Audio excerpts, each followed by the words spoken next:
maya ma soo dhaweynaysaa ragga inay caawa banaanka iskeenaan wiilkaas caawa banaanku iskeenaya okay sheekada koowaad waan iska bilaabanaynaa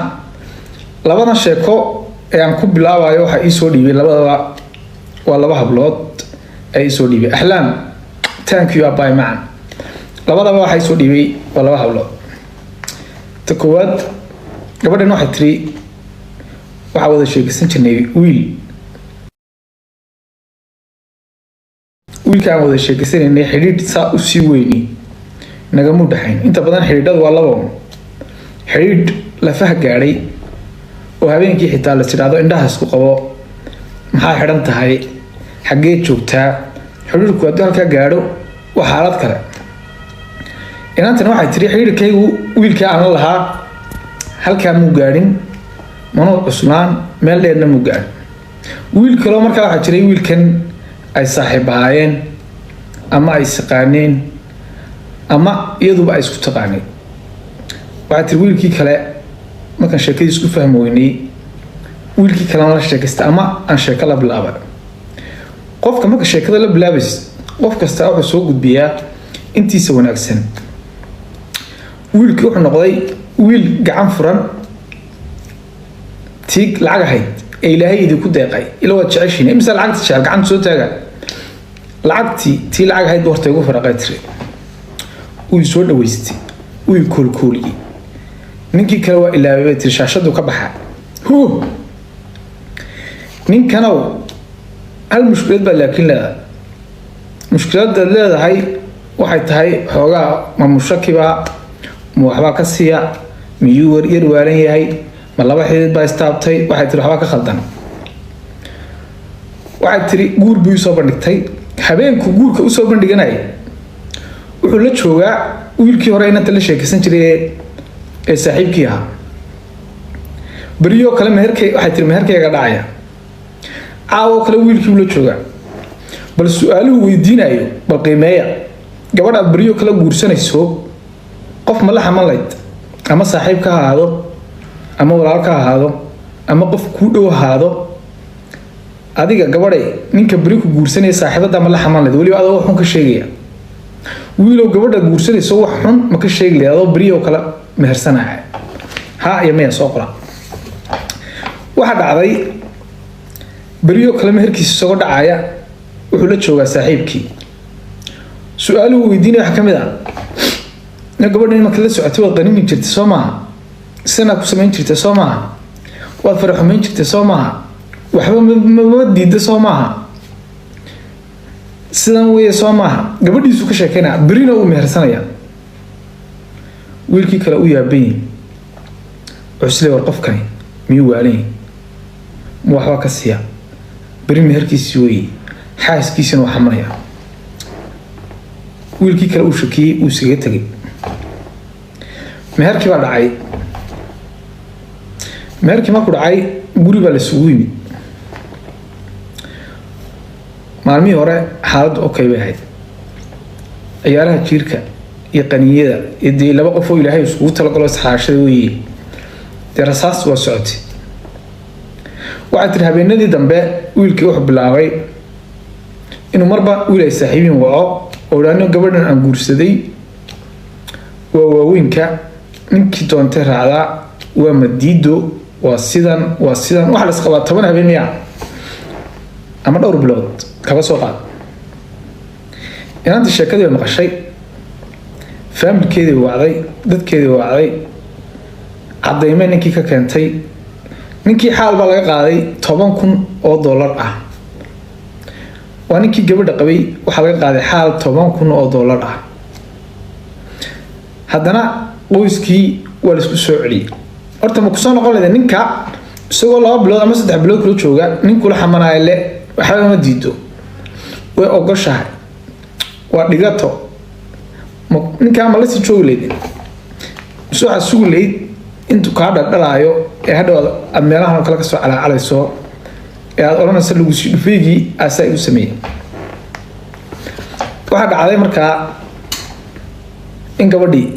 ay cadaymii keentay wixii oo dhan keentay deetana 10,000 oo xaala ninkii laga qaaday 10 kun xaala ninkii laga qaaday haddana reerkii la isku soo celiyay waxaa tiri laba habeen muu joogin markuu haddana igu bilaabay awalba hebel baa kaa dhanaansan jiray awalba hebel baa san ku odhan jiray awalba sanana lagu odhan jiray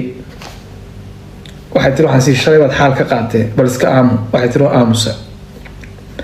afkay xidhata shub uur bay qaaday uur markay qaaday maxaa ku xigay gacan hadal baa ku xigay inuu cadaabaha jursiyaa ku xigtay gabadhi waa waanan gaadhay stress baa ku dhuftay reerkoodii bay la hadashay waxay tiri ninkan ama isagaa idilaya ama anigaa dilaya Soomaalida waa taqaanaa ha gurigaaga joog baa lagu yidhi yaa gurigaaga joog oo hayso gabadhi waxay tiri waxaan go'aansaday ninkan inaan nafta dhaafiyaba naftaba inaan ninkan dhaafiyo oo aan kow kaga siiyo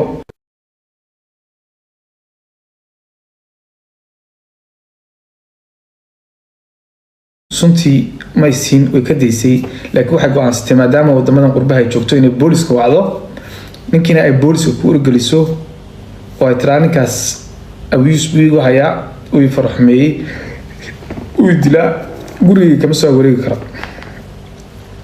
ninkii hadda ehel family cid kasta uu la soo hadlay wuxuu rabaa gabadhii uu saa ku sameeyay ee isagoo aan 2 bilood 3 bilood qabin inuu ku soo laabto ninka markaa su'aasha gabadhu qabto waxa weeye ninka markaa ma ku laaban lahaydeen xaal waxa la ogol yahay tir haddana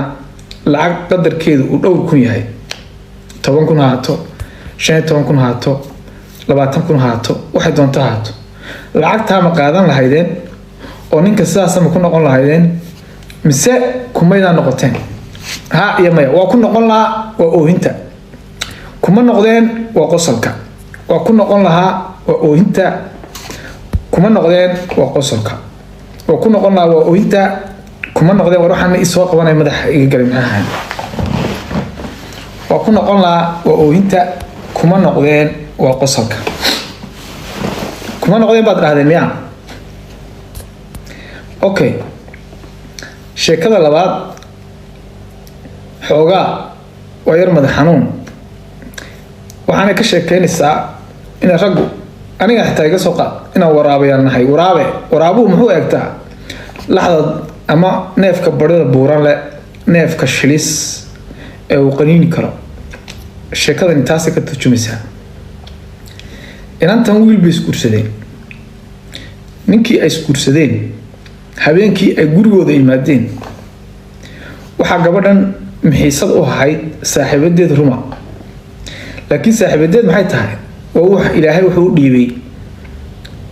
dee jir buu u dhiibay waa inantii loo qaaday samsamey balisaar muddaa sugayay balisaar ninkii dhammaaya arooska ahaa habeenkii koowaadba inantii mixiisad ahayd aad ha u daymoodo qolkii hurdadaba ha iman waayo fadhiga ha soo dhaafi waayo tv-ga ha daawado waa habeenkii koowaad waxay tiri anu waxaan isleeday gabadha dumaashadeed buu isleeyay yani qaloon waxay tiri markaan qodaynayno inta badan waad aragtay Soomaalidu odayaasha qolka hurdada kale ama loo dhigaa ama fadhiga cuntada loo dhigaa maba cunayo cuntada ilaa uu yiraahdo heblaayo u yeedha heblaayo ma aniga maba xasuusanay tiri gabadhiiba naayna tii ay lagu qalana u yeedho waxay tiri anu muxubiye galgacal baan haystaayo waxay tiri aan u yeedhaa way tiro cuntadii baa la wada cunaayo meesha ku wada cunaa way tiri marba aniga biyo idraya way tiro uu iska dhaafinaya waa xaaskiisii wuxuu qabaa 2 bilood miyaa mise 3 bilood inta ay la joogtay 3 bilood ee guriga joogtay hal maalin muu cashayn baa la yidhi hal maalin muunuu qadayn manuu cashayn ilaa heblaayo dacar ay wax la cunto mar alaali markaa cuntada la soo dhigo samsamey balisaar meeday buu leeyahay ku indha duursanayaaba deetana waxa dhacay maalmaha kamid ah inantii 3 bilood kadib inay gurigoodii ku laabanayso wuxuu soo qaaday shopping aan xitaa intuu la sheekaysanay nolosheeda u sameyn arooskii intuu sameeyay noloshiisa aanu sameyn adu inantii hadiyad wali u keenay ninkaaga markaa ma ka shakiilay markuu hadiyad aan waligaaba ku keenin saaxiibada uu keenay ma ka shakiilay ma weydiin lahayd ma warsan lahayd saaxiibada ma weydiin lahayd ninkii waxa dhacday hadiyad gabadha u keenay gabadha waa la bixiyay telefoonkeedu waa ka qortay habeenkii dambe uu balamiyay oo ku ridumaashi hawl baan ka hadlay waxaan rabaa inaan caawa saragno hotel hebel inaan ku kulano hotel hebel kii lagu kulmay ula sheekaystay wuxuu niyow on degdegay ama la jirtay qamar iyo shaydaan baa degdegay wuxuu waan degdegay gabadha waa ku degdegay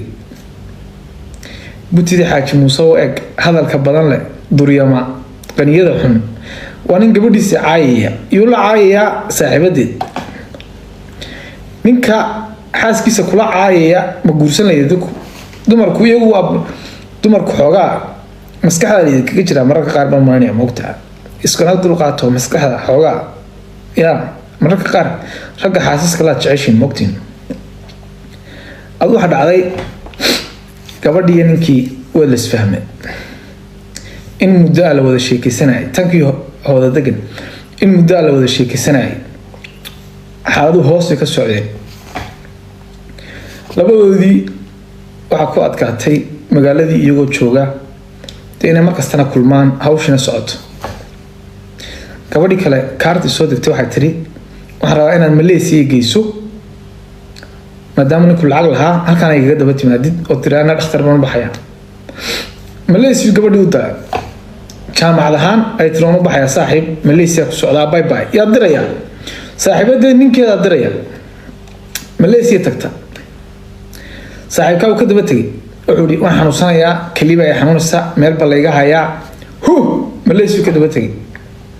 Malaysia marka xal weeshii in la isku soo arooso oo hawluhu ka soo dhacaan oo hawlaha maraakiibta oo qaniyada oo hawluhu ay bataan hudheela la wada degay arrimu waxay noqdeen nimcatul suuq gabadhii yarada maskiinta ay aroosadahay bal ka war ilaahay baan ku dhaaray saaxiibada bal dumarku sida isku qiyaameen daawo gabadhii yarada maskiinta ay la soo guursaday lagu dhufay saaxiibadeeda oo ilaahay jir siiyay ayaa khiyaantay gurigeeda kaligeed joogtaa Soomaalidu waxa isma qariso sheekada loo soo sheegay cadeymo badan gabadhii loo soo diray laakiin waa maskiin dumarka qaar baan waxba sheegin ba gabadhii ninkeeda ka qaaday oo Malaysia la joogta oo cadeymii loo keenay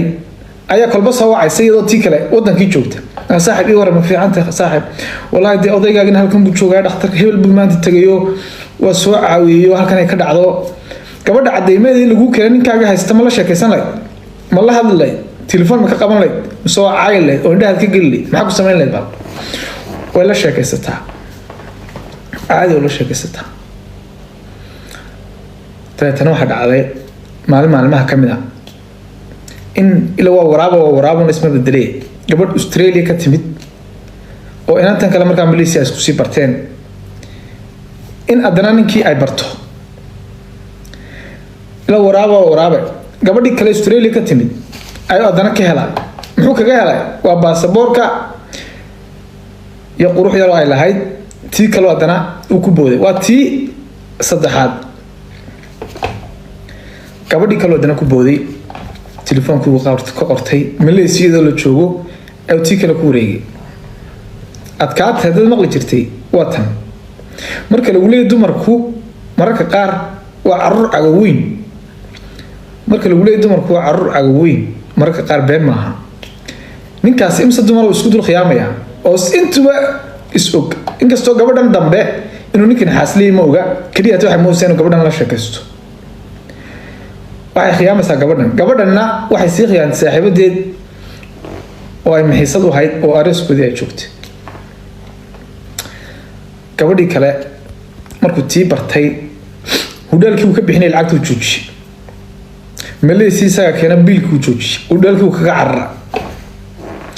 gabadhan hudaalka laga caro biilkii laga joojiyo horta macsan kormiyay ku tahay mise waa lagu khaldan yahay ninkaas inuu gabadhaas sii khiyaamo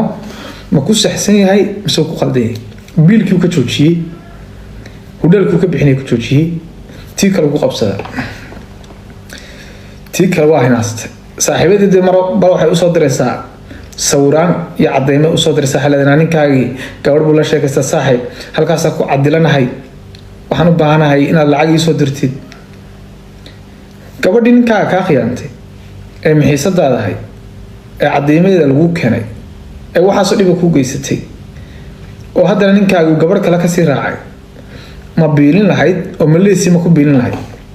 ma biilin lahaydeen bal ha iyo maya kabaha balaayo ha xidhatee ma biilin lahaydeen gabadha ma biilin lahaydeen wala soo shaactay saaxiib inaad biilisan rabaa hotelkiiga soo bixiso meesha oo ku cadilanahay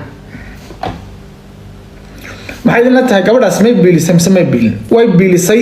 waa qosolka may biilin ee waa fariid waa oohinta gabadhaas miyay biilisay bal idinku qiimeeya waa fariid oo may biilin waa oohinta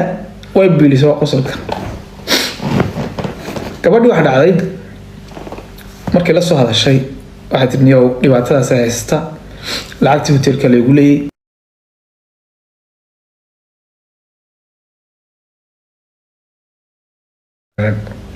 gabadhii hotelkiina waa laga bixiyaa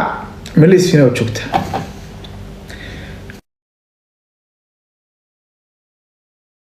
tigirkii ayay dana tiri saaxiib iga soo bixi tigirkii haddana waxaa ka bixisay tii ninka laga qaada ka bixisay ilaan dumarka qaar baa sanbac oo dhimana haddana waxay ka bixisay tigirkii wixii wadankii bay keentay waxbayaan hadeedu ku daalinay tii Australia joogtay waxay soo ogaatay inuu ninkan xaas leeyahayba markii hore waxay moodaysa kaliya inay saaxiibadeed ka qaaday laakiin hadda waxay soo ogaatay inuu xaas leeyahay way soo wacday waxay ku tiri xaas la tahay nin xaas lana ma rabo laba soo kala gal gabadha inaad furtid oo aan wada socono oo aan ku dhoofiyo oo aan dibadda ku geeyo iyo inaad faraha qaadido gabadhaada haysan kartid gabadhan furaya buudi gabadhii uu furay ninkii muxuu qabaa muddo 6 bilood oo kaliya tuu qabaa gabadhii uu furay gabadh kale darteed waxa muddo saaran kuwa gunti ku jira looma daadiyo ninkii gabadhii lacag buu ka bixiyay Australia joogtay u mehersaday wuxuu keenay Addis Ababa ilo bahal caadi ma daayay Addis Ababa dad baa daba galay oo daba dhigtay waxay ogaatay in balwadna leeyahay habla la qayro hawlaha maraakiibta wado dhoofkii iyo wixii ay u wado dhan gabadhii markii cadeymo badan loo geeyay way joojisay ninkiina niyo warqadeedii kan betir ninkii muxuu soo dhacay asma tankiyo ninkii wuxuu soo dhacay meel cidla markii hore muxuu isku dilwaday 3 dumar wax beel badasha ninkii wuxuu soo dhacay meel cidla gabadhu 6 bilood qabay uur bay markaa u yeelatay sanad uu tan kala qabay oo Addis Ababa fadhiyay intaasna hal cunug baa u dhashay ninkii markuu cidlo soo dhacay idin la tay teebu ku noqday gabadhii ma tii carruurta u haysay ku noqon tii kale wuxuu ku noqday gabadhii carruurta u haysay waxaan rabaa inaan kugu soo noqdo wixii oo dhan xaalan ka bixiyo oo nolosheeni aan wadano xabiibi soo dhawow laabta soo gal soo fadhiiso ina mari nolosheeni aan wadano ma ku noqon lahayd ninka waa ku noqon lahaa ninka waan yeelaa waa qosolka ma yeeleen waa oohinta thank you asma daus the legend walaashay waa ku salaamay ninka ma ku noqon lahayd kuma noqdeen waa oohinta waa ku noqon lahaa waa qosolka waxa dhacday gabadhii ila waa dumar wane hadda dhamaantiin ma yaba taabanaysa laakiin xaqiiqada markay timaado waa ku laabataan waxay tilmaan ku laabtay noloshii xoogaa socotay 3 caruur aan u dhalay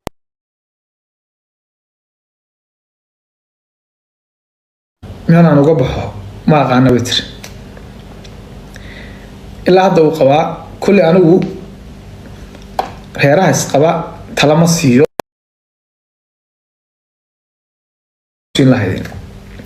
ilaa hadda noloshaas ku jirta xaaladuu jeexjeexeen cadaabaha jirsiiyeen maca sonkor miyay ku tahay miyay ku fiican tahay masawir baa dhihi laydeen 3 caruur ay maanta haystaa nolosha farxad kuma alla dumarku isku xumaa dumarku been badanaa idinkuwa wad raac leedeen soo moogid maca sonkor waa qosolka